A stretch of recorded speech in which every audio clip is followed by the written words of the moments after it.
हरिः ओं श्रीगुरुभ्यो नमः।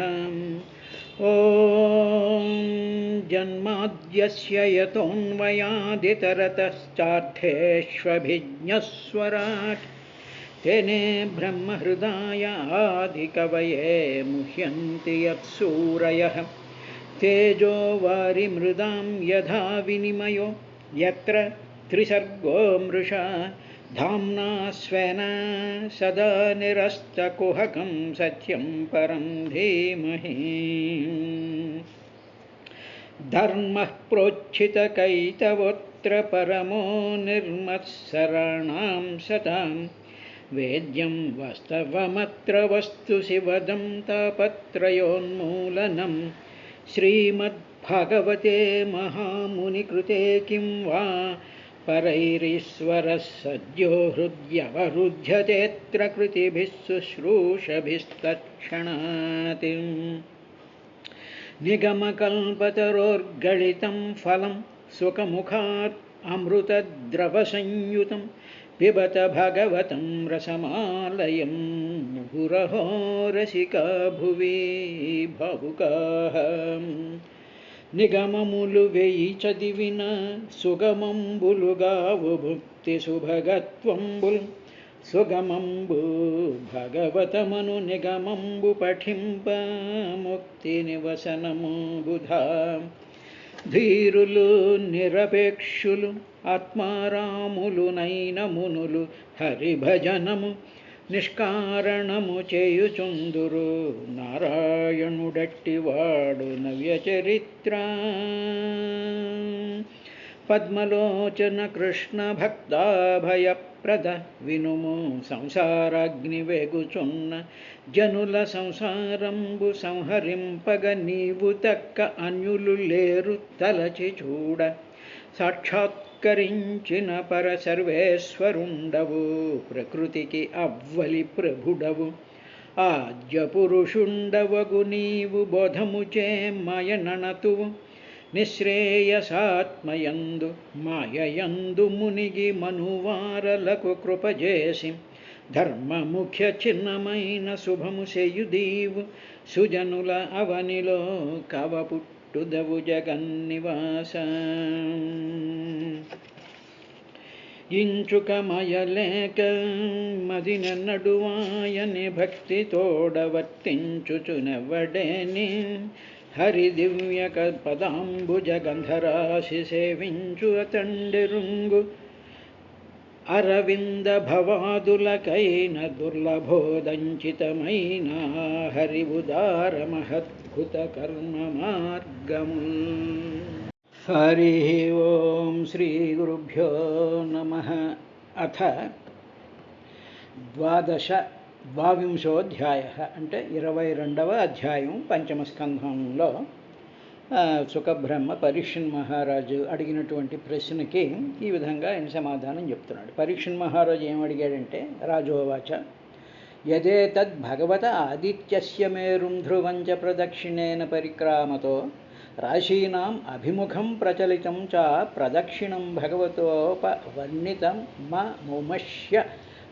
ముష్య కథమనుమి మీమహీతి అని అనుమీమహి ఇది అన్నారు. మీరు ఒక మాట అన్నారు స్వామి. సూర్యభగవానుడు రాసులకి ఎదురుగా మేరు పర్వతం ధ్రువమండలం తనకు ఎడంవైపు ఉండేటట్టు చుట్టి వస్తున్నాడని మీరు చెప్పారు. కానీ పూజనీయులైనటువంటి వాళ్ళు ఆ గమనం ఎడంవైపు చుట్టడం కాదు అని పూజనీయులైనటువంటి మీరు వర్ణించారు. ఈ విషయం మాకు నిశ్చయంగా తెలియటం లేదు అని అడిగాడు. అంటే ఏమిటనమాట, సూర్యభగవానుడు రాసులున్నాయి, మేరు పర్వతం ఉంది, ధ్రువమండలం ఉంది. ఇప్పుడు మనం చూస్తున్నాం అనుకోండి, ఆకాశం వైపు చూస్తే రాసులు కనిపిస్తాయి. మేరు పర్వతం అంటే అది మనకు కనిపించకపోయినా మేరు పర్వతం చుట్టే ఈ గెలాక్సీలు అవన్నీ తిరుగుతూ ఉంటాయి. దాని ఒక పక్కనేమో రాసులు 12 రాసులు కనిపిస్తూ ఉంటాయి. తర్వాత ధ్రువ నక్షత్రం కనిపిస్తూ ఉంటుంది. ఇవన్నీ కూడా మేరు పర్వతం చుట్టూ తిరుగుతూ ఉంటాయి. ఇది కదా. ఇలా ఉండేటువంటి సందర్భంలో సూర్యుడు ఏం చేస్తూ ఉంటాడంటే ఎప్పుడు కూడా తనకి ఎడం వైపుకి ఈ మేరు పర్వతము ధ్రువమండలం చుట్టి వస్తున్నట్టుగా ఉన్నట్లు కనిపిస్తూ ఉంటుంది. కానీ వాస్తవంలో ఆయన గమనం ఎడం వైపుకి కాదని ఆయన మామూలుగా ఎడం వైపుకి కాదు ఇటువైపు నుంచే తిరుగుతూ ఉంటాడు, కుడివైపు నుంచే తిరుగుతూ ఉంటాడు అని చెప్పి మీరు వర్ణించారు. కానీ కనిపించడం మాత్రం సూర్యుడు ఎడం వైపు నుంచి వస్తున్నట్టుగా కనిపిస్తూ ఉంటుంది అని మీరు చెప్పారు కదా. ఈ విషయం మాకు నిశ్చయంగా ఎలా తెలుస్తుంది అనేటువంటి దాంట్లో ఒక అద్భుతమైనటువంటి ఎగ్జాంపుల్ ఇచ్చి ఆయన సహోవాచ ఈ విధంగా సుఖబ్రహ్మ ఆ పరీక్షితుడికి వచ్చినటువంటి డౌట్ని క్లియర్ చేశాడు. అదేమిటి చెప్పంటే యథా కులాలచక్రేణ భ్రమత సహ భ్రమతాం తదాశ్రయాణం పిపీలికాదీనాం గతిరన్యైవ ప్రదేశాంతరస్వేప్యుపలభ్యమానత్వాదేవం నక్షత్రరాశిభిః ఉపలక్షితేన కాలచక్రేణ ధ్రువం మేరుం చ ప్రదక్షిణేన పరిధావితः సహ పరిధావమానానాం తదాశ్రయాణం సూర్యాదీనాం గ్రహాణం గతిరన్యైవ నక్షత్రాంతరే రాశ్యంతరే చ ఉపలభ్యమానత్వాత్. అంటే ఏమిటనమాట, ఈ మేరు పర్వతం ఏదైతే ఉందో మేరు పర్వతం పైనేమో ధ్రువమండలం ఉంటుంది. ఈ మేరు పర్వతం యొక్క ఇరుసుగా తీసుకునే మనకి ఈ పైన ధ్రువమండలం ఉంటుంది, నక్షత్ర రాశులు ఉంటాయి. ఈ నక్షత్రాలు ఇవన్నీ కూడా అలాగా మేరు పర్వతాన్ని ఇరుసుగా చేసుకుని తిరుగుతూ ఉండేటువంటి సందర్భంలో సూర్యుడు తనకి ఎడమవైపు అన్నీ ఈ ధ్రువమండలం మేరు పర్వతం ఈ రాశులన్నీ తనకి ఎడమవైపు ఉన్నట్టుగా గమనం చేస్తూ ఉన్నాడు అనేటువంటి విషయాన్ని అలా కనిపిస్తుంది. కానీ అది కాదయ్యా, గమనం అలా ఉండదని మీరు చెప్పారు కదా అనేటువంటి దానికి చెప్తూ కుమ్మరివాడి చక్రం తిరుగుతోంది అనుకో భూమి మీద. దాని మామూలుగా కుమ్మరివాడి చక్రం ఉంటుంది, ఆ చక్రం గిర్రుమని suppose from left to right గిర్రుమని తిరుగుతోంది అనుకున్నట్లయితే ఇప్పుడు ఆ తిరుగుతూ ఉండేటువంటి ఆ కుమ్మరి చక్రం మీద కొన్ని చీమలు అది ఆ కుమ్మరి చక్రం ఏమో సపోజ్ క్లాక్ వైజ్ డైరెక్షన్లో తిరుగుతోంది అనుకుందాం. తిరుగుతూ ఉండేటప్పుడు దాని మీద కొన్ని చీమలుండి ఏం చేస్తున్నాయి, ఆ కుమ్మరి చక్రం మీద చీమలుండి ఏం చేస్తున్నాయి అంటే అవి ఆపోజిట్ డైరెక్షన్లో తిరుగుతున్నాయి అనుకోండి, యాంటీ క్లాక్ వైజ్ డైరెక్షన్లో తిరుగుతున్నాయి అనుకోండి. దానికి ఎదురుగా తిరిగే చీమలు దాని మీద ఏవో ఉంటే అవన్నీ కూడా ఈయన ఆపోజిట్ డైరెక్షన్లో తిరుగుతూ ఉంటే ఇప్పుడు చక్రం బయట నిలబడి ఉన్న వారికి ఎలా కనిపిస్తుంది, విపరీతంగా కనిపిస్తుంది.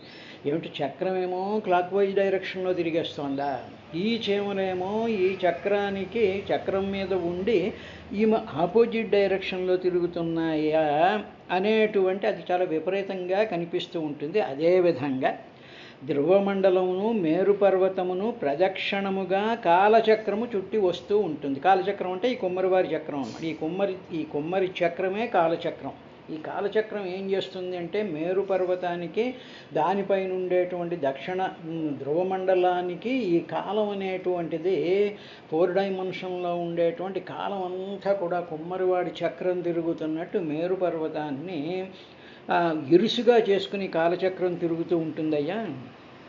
ఇప్పుడు ఆ కాలచక్రాన్ని ఆశ్రయించినటువంటి సూర్యుడు మొదలైనటువంటి గ్రహాలు కూడా దానితో పాటే తిరుగుతూ ఉంటాయి. కానీ వాటి గమనం తూర్పు దిక్కునందలి నక్షత్రాలు రాసులందు విపరీతంగా కనిపిస్తూ ఉంటుంది. ఇప్పుడేమిటి, ఇవి ఈ డైరెక్షన్లో ఈ నవగ్రహాలు సూర్యుడు కూడా ఇటు ఆ కాలచక్రంలో ఈ నక్షత్ర గ్రహ రాశి మండలాల చుట్టూ తిరుగుతున్నట్టుగా మనకి కనిపిస్తూ ఉంటుంది. కాలచక్రం యొక్క గతిని నిర్ధారించేది నక్షత్రాలు రాశులే కదా. సూర్యుడు మొదలైన గ్రహాలు కూడా కాలచక్రంలోనే తిరుగుతాయి. ఎందుకంటే కాలం పుష్ చేస్తుంది. కాలం టైం అనేటువంటిది ఒక ఫోర్స్, అందుకని కాలచక్రము అన్నారు. కాబట్టి ఈ చక్రం ఏమవుతుందో తిరుగుతూ ఉంటుంది. ఈ సూర్యుడు ఇవన్నీ కూడా కాలచక్రంలో కుమ్మరి చక్రంలో చీమలు అవి తిరుగుతున్నట్టుగా సూర్యుడు ఇవన్నీ కూడా ఏమిటంటే అక్కడ ఉండేటువంటి నక్షత్ర రాశుల్లోకి ఇవి తిరుగుతూ ఉంటాయి. కానీ బయట నుంచి చూసేటువంటి వాళ్ళకి విపరీతంగా ఏమిటి ఇది ఆపోజిట్ డైరెక్షన్లో వెళ్తున్నట్టు ఉంటుంది అన్నారు. తరువాత కాలచక్రం తిరుగుతోంది అని మనకి నిర్ధారించేది ఏమిటంటే నక్షత్రాలు, గ్రహాలు, రాసులే కదా. కాలం ఎలా తిరుగుతోంది అనేటువంటిది మనం దేన్ని బట్టి చెప్తున్నాం? మనం రాత్రి అయ్యేటప్పటికి రాత్రి అవుతుంది, టైం అవుతుంది అనుకో, అప్పుడు ఏమవుతుంది? చంద్రుడేమో తూర్పును ఉదయిస్తాడు, నెమ్మదిగా ఆ గ్రహం చంద్రగ్రహం అనేటువంటిది 12 అవుతూ ఉండేటప్పుడు మధ్యకు వస్తుంది, పొద్దున్న 6 అయ్యేటప్పటికి మళ్ళీ వెస్ట్ వైపుకి సెట్ అవుతూ ఉంటుందిగా. ఇప్పుడు కాలం తిరుగుతోంది అని చెప్పడానికి మనకు ఆధారం ఏమిటి? మన వాచీలు గీచీలు ఏమీ లేవనుకోండి. అలా నక్షత్రాన్ని, ఆ గ్రహాన్ని కానీ, ఆ నక్షత్ర రాశుల్ని కానీ మనం చూసినప్పుడు ఏమవుతాయంటే ఆ గ్రహాలు, నక్షత్ర రాశులు ఇటు నుంచి అటు తిరుగుతున్నాయి అంటే భూమి కూడా తిరుగుతోంది కాబట్టి మనకి భూమి తిరగడం కనిపించదు. కాబట్టి ఇన్ రిలేటివ్ టు ఎర్త్ ఇవి కూడా ఇటు తిరుగుతుంటే ఓహో ఇది కాలచక్రం అని చెప్పి, కాలం అనేటువంటిది చక్రంగా తిరుగుతూ ఉంది. దానిని అనుసరించే ఈ గ్రహాలు, నక్షత్రాలు కూడా ఇవన్నీ తిరుగుతూ ఉన్నాయి. కాబట్టే ఆ కాలానికి ఉండేటువంటి గమనమే, కాలానికి ఉండేటువంటి ఆ ఫోర్సే మనం చూస్తూ ఉండేటువంటి సమస్తమైనటువంటి నక్షత్రాల యొక్క మూమెంట్కి, భూమి మూమెంట్కి, ఆ భూమి కాలచక్రం మీద ఉండి తిరుగుతోంది కాబట్టి, ఆ భూమి మీద మనం కూడా ఉన్నాం కాబట్టి మనం కూడా కాలాన్ని బట్టే తిరుగుతూ ఉంటాం. అందుకనే ఏమిటంటే కాలం కలిసి రావాలి, కాలానికి ప్రతి మానవుడు బద్ధుడు అనేటువంటి విషయం చెప్తూ ఉంటారు. కాబట్టి కాలం is an inherent force in all జీవాస్. సమస్తమైనటువంటి ప్రాణులలో కూడా కాలం లోపల మనందరిలోనూ కాలం ప్రవహిస్తోంది, భూమిలో ప్రవహిస్తోంది, సూర్యుల్లో ప్రవహిస్తోంది. ఇదంతా ఈ నక్షత్రాల రాసుల్లో కూడా కాలం అంతా ప్రవహిస్తోంది. కాలం అనేటువంటిది బ్రహ్మాండమైనటువంటి వేగంతో తిరుగుతూ ఉండేటువంటి ఆ కాలచక్రమే సుదర్శన చక్రము, ఆ కాలచక్రమే జ్యోతిష్ చక్రము అనేటువంటి విశేషాన్ని చెప్పడం కోసం, అంటే భగవంతుడు పరమాత్మ కాలస్వరూపుడు ఒకటి. రెండవది కాలం పదార్థం కాదుగా, కాలం పదార్థాలను తిప్పుతూ ఉంటుంది. పదార్థాలలోకి కాలం వచ్చి ప్రతి పదార్థాన్ని కూడా తాను తిప్పుతూ ఉంటుంది. కాలం వచ్చి భూమిని 24 గంటల్లో ఒక చుట్టూ తిరుగుతూ ఉంటుంది. అదే కాలం చంద్రుడిలోకి వెళ్ళి దాని కాలమానం ప్రకారం అది ఒక రోజులో తిరగతే, ఏదో 15 రోజులకు ఒకసారి తన చుట్టూ తాను తిరుగు. ఆ స్పీడ్స్ అన్నీ కూడా దేని మీద డిపెండ్ అయి ఉంటాయంటే కాలచక్రం మీద, వాటి యొక్క పొజిషన్స్ని బట్టి అవన్నీ తదనుగుణమైనటువంటి వేగాలతో తిరుగుతూ ఉంటాయి. కాలచక్రం తిరుగుతుంది, దాని మీద చీమలు చాలా ఫాస్ట్గా వెళ్తున్నాయి అనుకోండి. కాలచక్ర గమనంతో పాటు చక్రం మీద ఉండేటువంటి చీమలకు స్పీడ్ ఉంటుందిగా. అదేవిధంగా ఈ గ్రహాలకి, నక్షత్రాలకి డిఫరెంట్ స్పీడ్స్ ఉంటాయి. అవి సొంత స్పీడ్స్ కావు, ఇవన్నీ కాలచక్రంలో ఉండేటువంటి స్పీడే ఆ గ్రహాలు, నక్షత్రాల్లోకి వచ్చి వాటి యొక్క పరిమాణాలని బట్టి వాటిల్ని ఆ విధంగా అవి నడుపుతూ ఉంటుంది ఆ కాలచక్రమే. అంతేగాని ఇవి ఇండిపెండెంట్గా నడిపేటువంటివి కావు. కాబట్టి ఏ మానవుడు కూడా నేను ఇన్నేళ్ళు బతికాను అంటే నీ ఇండిపెండెన్స్, నీ యొక్క సంకల్పం, నీ బొంగు భోషణం, నీ పూజల వల్ల కాదు. అది కాలం నీ యొక్క ఆయుష్ ఎంత ఉండాలి, నువ్వు ఎన్ని ఊపిర్లు తీసుకోవాలి, నీకు ఏ విధమైనటువంటి ఇవన్నీ జరగాలి అనేటువంటిది కాలం యొక్క పరిభ్రమణం వల్ల, కాలం యొక్క శక్తి వల్ల, కాలస్వరూపుడైనటువంటి పరమాత్మ వల్లే ఇవన్నీ జరుగుతున్నాయి అనేటువంటి విషయాన్నే ఇంకా 3వ వచనంలో సుఖబ్రహ్మ పరీక్షణ్ మహారాజుకి ఈ విధంగా చెప్తున్నాడు. సయేష భగవాన్ ఆదిపురుష ఏవ సాక్షాన్ నారాయణో లోకానాం స్వస్థయ ఆత్మానం త్రయీమయం కర్మ విశుద్ధి నిమిత్తం కవిభిరపి చ వేదేన విజిజ్ఞాస్యమానో ద్వాదశధా విభజ్య షట్సు ఋతుషు యథోపజోష మృతు గుణాన్ విదధాతి. తర్వాత ఏష భగవానుడైనటువంటి ఆదిపురుష, జగత్కారుడైనటువంటి పూర్ణుడైనటువంటి కవులందరి చేత వేదేన అపి తెలుసుకోబడినటువంటి వాడు, మహాత్ములందరి చేత తెలుసుకోబడినటువంటి వాడు ఎవడంటే జగత్ కారణుడు పూర్ణుడు అయినటువంటి మహాత్ములు తెలుసుకున్నారయ్యా. తెలుసుకుని మరియు వేదాలు కూడా ఆ మహాత్ముడిని తెలుసుకుంటున్నారు. తెలుసుకోవడానికి వేదాలు మహాత్ములైనటువంటి కవయ అంటే మహాత్ములు వీళ్ళు కూడా తెలుసుకుంటూ ఉంటారు, తెలుసుకోవాలని కోరుకుంటూ ఉంటారు. అట్టి నారాయణుడే ఎవరిని తెలుసుకోవాలని మహాత్ములు అనుకుంటారో, తర్వాత ఎవరిని తెలుసుకోవాలి అని తెలిపడానికి ప్రయత్నం చేస్తున్నటువంటి వేదాలు ఎవరిని తెలపాలని చేస్తూ ఉంటాయో అట్టి నారాయణుడే సాక్షాత్తుగా సూర్య రూపంలో వచ్చి ఆయన ఉన్నాడయ్యా. అంటే మనకు కనిపించేటువంటి సూర్యుడు కూడా ఆ నారాయణ స్వరూపమే ఉండి ఏం చేస్తూ ఉంటాడంటే ఆయన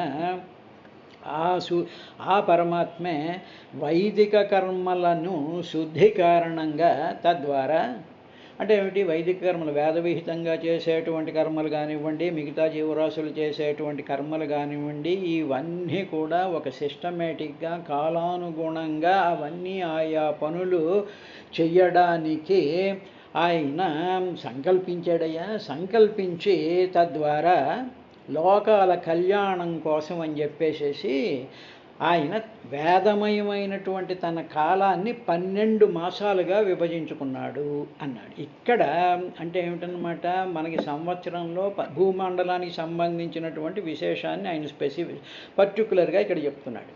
మనకి 12 మాసాలు ఉన్నాయి. ఈ 12 మాసాలని ఎందుకు ఆయన క్రియేట్ చేశాడు అంటే వైదిక కర్మలని శుద్ధిపరచడం కోసం నెంబర్ 1, రెండవది లోక కళ్యాణం కోసం.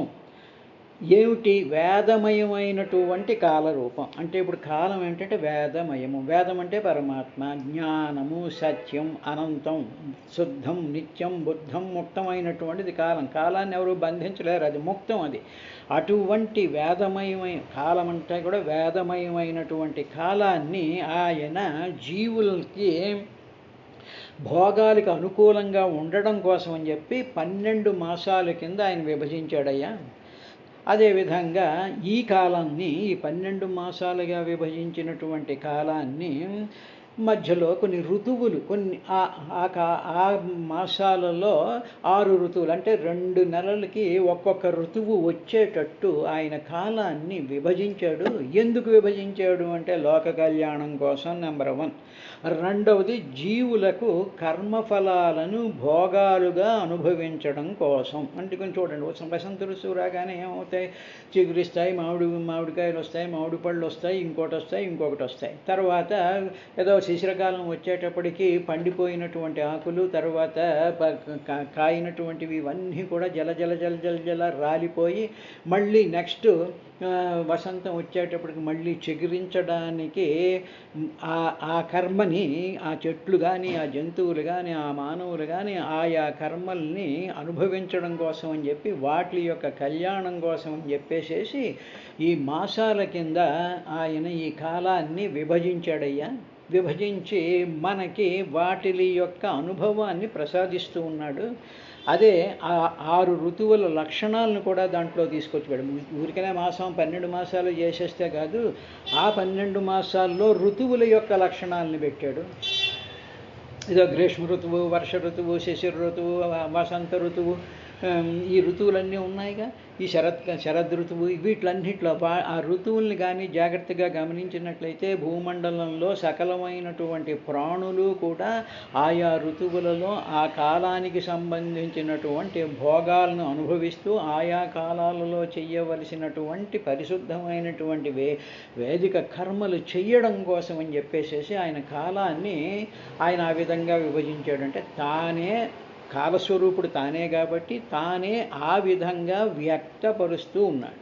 ఇప్పుడు భగవంతుడు ఏ విధంగా కనిపిస్తున్నాడు అంటే మనం చూస్తూ ఉండేటువంటి జగత్తులో కనిపిస్తున్నటువంటి వ్యక్తమవుతున్నటువంటి ప్రతి పదార్థములాగా కనిపిస్తూ ఉన్నాడు నెంబర్ 1. రెండవది ఎలా కనిపిస్తున్నాడు, స్వామి నువ్వు ఇలాగే కనిపిస్తావు, లేదురా బాబు నేను కాలస్వరూపం కింద కూడా వ్యక్తమవుతున్నాను అన్నాడు. అంటే ఏమిటన్నమాట, భగవంతుడే కాలస్వరూపుడు, భగవంతుడే కనిపిస్తూ ఉండేటువంటి జగత్స్వరూపుడు. కాబట్టి భగవంతుడు లేనటువంటి క్షణం లేదు, భగవంతుడు లేనటువంటి పదార్థం లేదు. అందువల్లే ఆయన జగత్కారణుడు అన్నారు.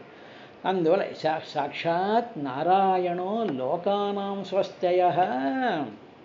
స్వస్థయ అంటే స్వస్తి అంటే శుభం కలగడం అనేటువంటి దానికోసం అని చెప్పి త్రయీమయి 3 వేదాల యొక్క స్వరూపుడైనటువంటి ఆత్మానం తనని తాను కర్మ విశుద్ధి నిమిత్తం 12ధా విభజ్య, ఆ 12 రకాలుగా కాలస్వరూపాన్ని తాను విభజించుకొని 12 మాసాల కింద ఆయన ఈ విధంగా కనిపిస్తూ వాటిల్లో ఋతు లక్షణాన్ని విదధాతి విధిస్తున్నాడయ్యా అన్నారు.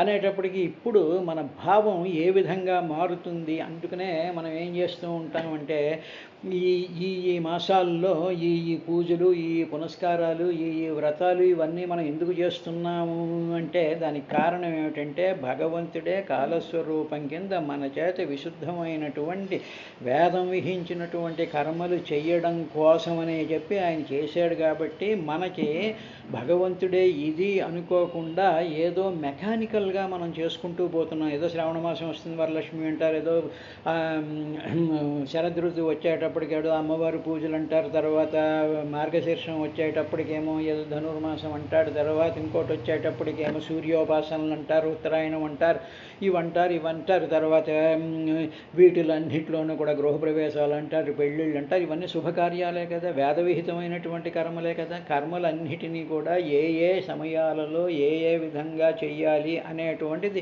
కాలం మీద డిపెండ్ అయి ఉంటుంది. కాదు, ఆ కాలస్వరూపుడే మన కళ్యాణం కోసం మన చేత ఆ కర్మలు చేయించడం కోసం కాలస్వరూపం కింద వచ్చాడు. కాబట్టి మనం ఈ పనులు చేస్తూ ఉండేటప్పుడు తాంబూలాలు ఇచ్చుకున్నాం, చీరలు పెట్టుకున్నాం, బొట్లెట్టుకున్నాం అని కాకుండా కాలస్వరూపమైనటువంటి శ్రీమన్నారాయణుడు మా చేత ఈ పనులు చేయిస్తున్నాడు. స్వామి, నీవు లేనటువంటి స్థితి ఏదీ లేదు. కాబట్టి ఇందుగలడందు లేడని సందేహము వలదు, చక్రి సర్వోపగతుండు ఎందెందు వెదకి చూచిన అందందే గలడు ధనవాగ్రణి వింటే అన్నాడు. ఎందెందు వెతికి చూసినా అంటే మనం చేసేటువంటి కర్మల్లో కానీ మనం నడుస్తూ ఉండేటువంటి ఈ 12 మాసాలు, ఈ 6 ఋతువుల్లో కానీ ఉన్నది పరమాత్మే అనేటువంటి భావాన్ని మనం మనస్ఫూర్తిగా ఈ యాంగిల్లో మనం, ఈ కోణంలో మనం ఆలోచించుకుంటూ ఉండాలయ్యా అని చెప్పిన తర్వాత తమిహ పురుషాస్త్రయ్యా విద్యయా వర్ణాశ్రమాచారానుపధ ఉచ్చావచై ఆర్యోగ విధానైశ్చ శ్రద్ధయా యజంతోంజస శ్రేయస్సమధిగచ్చంతి. తర్వాత వేద విద్య ఏం చేస్తుంది అంటే వేదం కానీ కాలం వేదస్వరూపంగా తర్వాత వేదం ఉందిగా. ఆ వేద విద్య ఏం చేస్తుందంటే చిన్న పెద్ద కర్మల్ని తర్వాత యోగ సాధనని అన్నిటినీ బోధిస్తుంది వేదం అన్నమాట. ఈ లోకంలో ఈ సూర్యరూప స్వరూపుడైనటువంటి భగవానుడు వర్ణ ఆశ్రమ ఆచార అనుపధాః, ఈ వర్ణాశ్రమ ధర్మాల్ని, తర్వాత ఈ వ్రతాలు, ఈ పూజలు, ఈ పునస్కారాలు, ఈ తీర్థయాత్రలు ఇవన్నీ మనం ఆచరిస్తూ ఉన్నాంగా ఈ భూమండలంలో, ఈ భారతదేశంలో. ఇవన్నీ కూడా పురుషాః చేస్తున్నటువంటి ఈ ప్రజలందరూ కూడా త్రయ్యా విద్యయా, ఇవన్నీ కూడా మనం చేస్తున్నవన్నీ ఎవరు విధించారు అంటే ఏమిటంటే రామారావు విధించాడా లేకపోతే XYZ విధించాడా ఇవన్నీ ఇలా చేయాలండి. వేద త్రయ్యా విద్యయా ఆమ్నాతై అంటే విధించాయన్నమాట. వేదమే ఈ విధమైనటువంటి మనం చేస్తున్నటువంటి అన్ని శుభకార్యాలని, ఈ భగవత్ సంబంధమైనటువంటి కార్యాలన్నిటినీ కూడా త్రయ్యా విద్యయా ఆమ్నాతై అంటే విధించింది, వేదమే విధించింది. ఆ వేదస్వరూపుడు కాలస్వరూపుడైనటువంటి వాడు భగవంతుడే. కాబట్టి ఆయనే ఈ వర్ణాశ్రమ ధర్మాలకి అనుగుణంగా ఆయా వర్ణాలకి, ఆయా ధర్మాల వాళ్ళకి, ఆయా జనులందరికీ కూడా వేదం విధించిందయ్యా. అలాంటి ద్వారా ఈ క్రియల ద్వారా ఈ లోకంలో మానవులు ఏం చేస్తూ ఉంటారంటే చాలా శ్రద్ధగా ఉచ్చావచై అంటే పెద్దవి చిన్న చిన్న కర్మలు, వీటిల చేత యోగ వితానైహిచ యోగ సాధనలు కూడా చేస్తూ ఉంటారు. ఈ కాలాల్లో ఈ సందర్భాల్లో ఈ వర్ణాశ్రమాలు చేసేటువంటి వాళ్ళ పూజలు పునస్కారాలు వ్రతాలు దీక్షలు తీర్థయాత్రలు ఇవన్నిటితో పాటు యోగ సాధనలు కూడా చాలా శ్రద్ధయా యజంత ఎవరిని సూర్యభగవానున్నే వీళ్ళు. ఎందుకంటే సూర్యుడి కాలస్వరూపుడిగా ఆదినారాయణ స్వరూపుడిగా కాబట్టి సూర్యుడు కదులుతూ ఉంటేనే కదా మనకి నెలలు కాలాలు ఋతువులు ఇవన్నీ వస్తున్నాయి. కాబట్టి శ్రద్ధగా మనం చేస్తున్నటువంటి ఈ మాసాలలో మనం చేస్తున్నదంతా కూడా సూర్యుడికి యజంత సూర్యుడిని ఆరాధించడమే అవుతుంది. సూర్యుడిని ఆరాధిస్తున్నారయ్యా ప్రజలందరూ. దానివల్ల ఏం జరుగుతుందంటే అంజస శ్రేయ సమధిగచ్చంతి. ఇలా చేయడం వల్ల అంజస చాలా తేలిగ్గా శ్రేయస్సు అంటే మోక్షాన్ని సమధిగచ్చంతి పొందుతూ ఉన్నారయ్యా అన్నాడు. కాబట్టి ఇలాగ మనం చేస్తూ ఉంటే మనం ఏమనుకుంటామంటే ఏదో శ్రావణ మాసంలో ఏదో చేస్తే ఏదో ఇది వస్తుంది, లేకపోతే అక్కడ ఇదేదో అమ్మవారి దయ వస్తుంది, సూర్యుడు చేస్తే ఆరోగ్యం వస్తుంది కాదు, మొత్తం శ్రేయస్సు వచ్చేస్తుంది. శ్రేయస్సు అంటే మనకి ఏది ఉపయోగమో, మనని ఏది మంచి మార్గంలో పెడుతుందో, ఏది మనని ఈ జంఝాటం నుంచి సంసార బంధాల నుంచి విముక్తి చేస్తుందో అటువంటి పద్ధతిని శ్రేయస్సు అంటారు. ప్రేయస్సు అంటే మనకి ఇష్టమైనటువంటి పనులు. మనకి ఇష్టమైనటువంటి పనుల కోసం మనం చేయకూడదు, మన శ్రేయస్సు కోసం మనకి ఏది ఉపయోగం అని చెప్పి వేదం నిర్ణయించిందో, ధర్మం నిర్ణయించిందో, వర్ణాశ్రమాలు నిర్ణయించావో అవి మాత్రమే చేసినట్లయితే శ్రేయస్సు సమధిగచ్చంతి చక్కగా శ్రేయస్సును పొందుతున్నారయ్యా అన్నాడు. రేపటి కార్యక్రమంలో ఇంకా ఆయన ఏం చెప్పాడు అనేటువంటి విశేషాన్ని చూద్దాం.